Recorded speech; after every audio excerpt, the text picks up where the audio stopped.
Alrighty, here we are this morning. Do you know how hard it was both services to find a nickel? I did not have a nickel in my purse, and I had to go to 5 different people at 8:15 service to find a nickel this morning, and so obviously 10:45 still didn't have a nickel. Ben didn't have a nickel. I had to come out. I mean, nickels, who knew?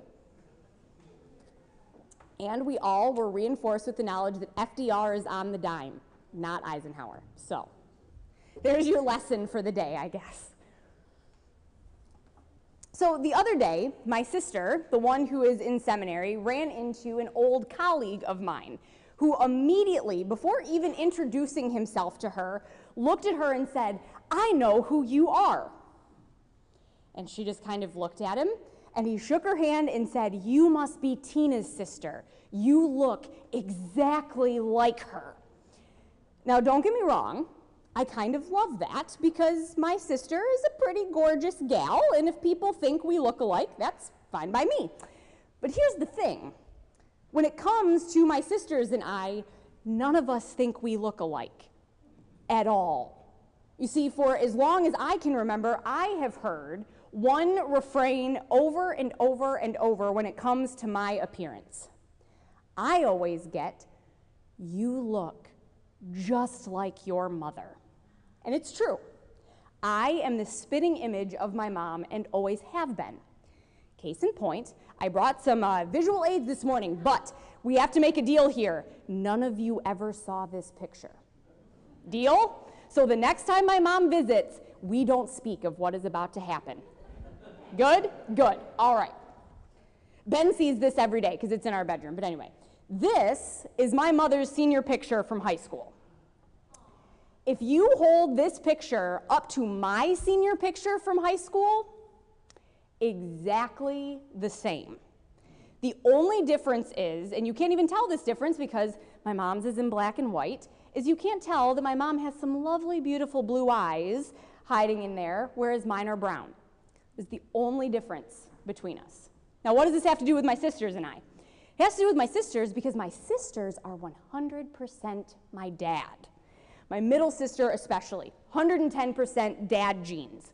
And Jennifer, the seminary sister, she's got a kind of a mix of the two, very half and half. But no matter what, they are the two that look alike, and I've always kind of been the outlier. You put them together with my dad, and there is zero question of who they belong to, whereas I am wholly my mom.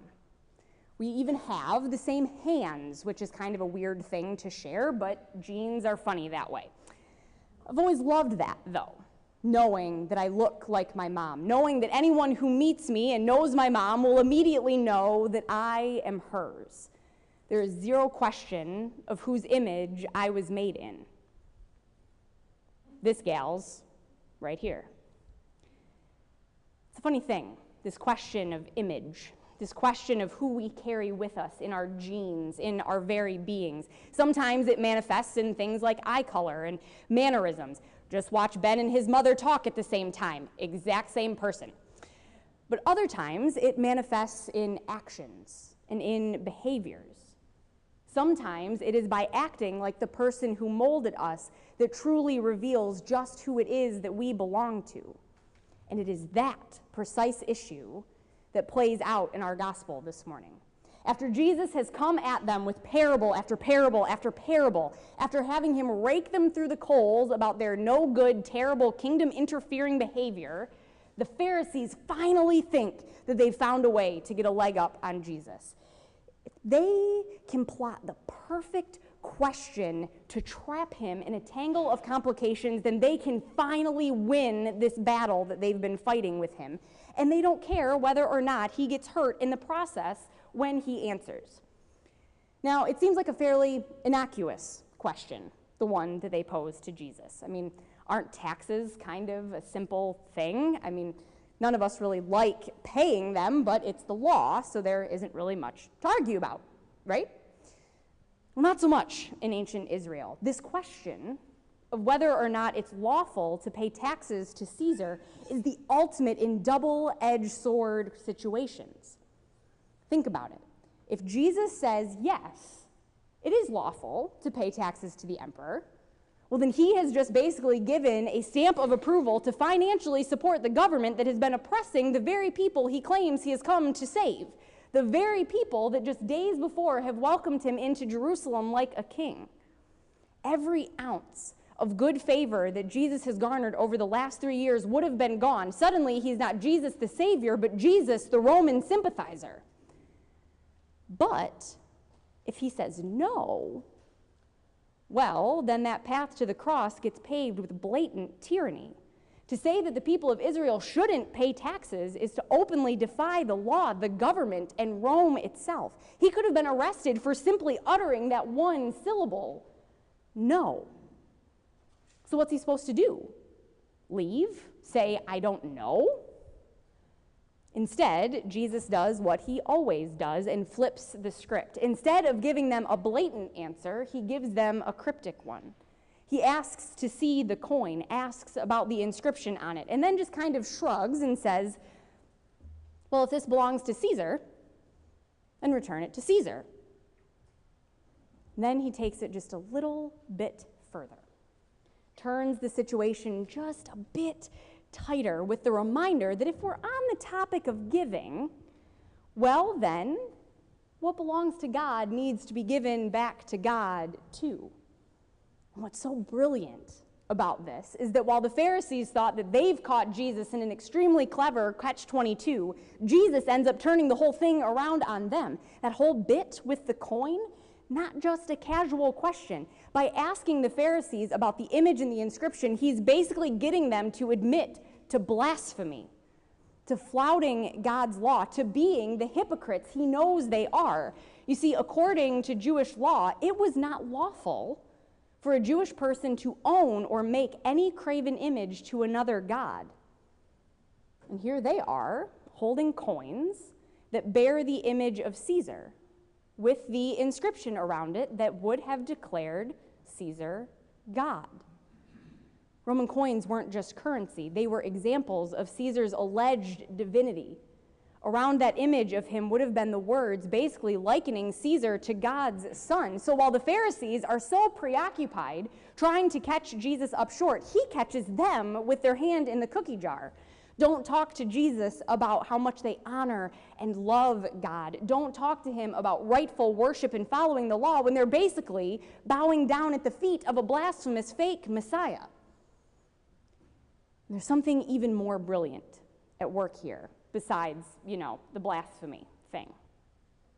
These words about images, about coins bearing images, they would have rang in the ears of these biblical scholars the words of Genesis 1:26. All people are made in God's image. All people bear God's image. So while they're busy trying to pander to Rome and simultaneously get Jesus arrested as a treasonous blasphemer, he's busy reminding them that they bear God's image. And if that's the case, just like that coin that bears Caesar's image that must be returned to him, so must they, beloved creations of God's hand, bearing God's image, be returned to God. Jesus is trying to get them to remember that by bearing God's image, they are also called to act in accordance with God's ways. And God's ways probably don't include trying to arrest the Son of God, or oppress God's people, or take advantage of the poor, or use the temple, God's house, as a means of lining their own pockets, or bowing down to a fake God just so that they can stay safe and in power. The Pharisees are so busy trying to put Jesus in a compromised position that they missed the fact that they were the ones, in fact, already far, far more compromised, claiming to speak for God while simultaneously doing everything they can to keep Caesar happy. And how often do we too fall into those exact same shoes, forgetting whose we are, forgetting who we belong to, forgetting whose image we bear on our hearts and in our souls? I would guess probably far more often than any of us would like to admit. It doesn't change the fact that each and every second of each and every day we belong to God. We walk around this whole creation bearing God's image, and yet sometimes we do all we can to hide that image, douse that light and say, no, no, no, no, you must have me confused with someone else. Me and God, no shared images here. Think about it. Maybe it happens when you're at work and somehow or some way get asked to give approval to actions or plans that don't quite jive with your soul. Maybe certain policies take advantage of others, or others fall just a little too much into the gray area of black and white that we claim they're okay because they aren't quite fully wrong. Or maybe it's in our relationships with friends, with family, when we refuse to speak up against the less than kingdom-like opinions that they have because we don't want to disturb the comfort of the dinner table.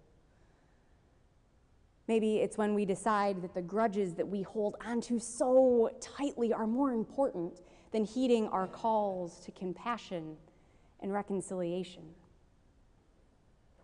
Maybe it's in the quiet voices that speak in our own hearts when we see others of different races or genders or sexual orientations or economic statuses or lifestyles than us, and we see ourselves as better, or at least see them as less. When we label the other as other, and certainly not as a neighbor who also bears God's image.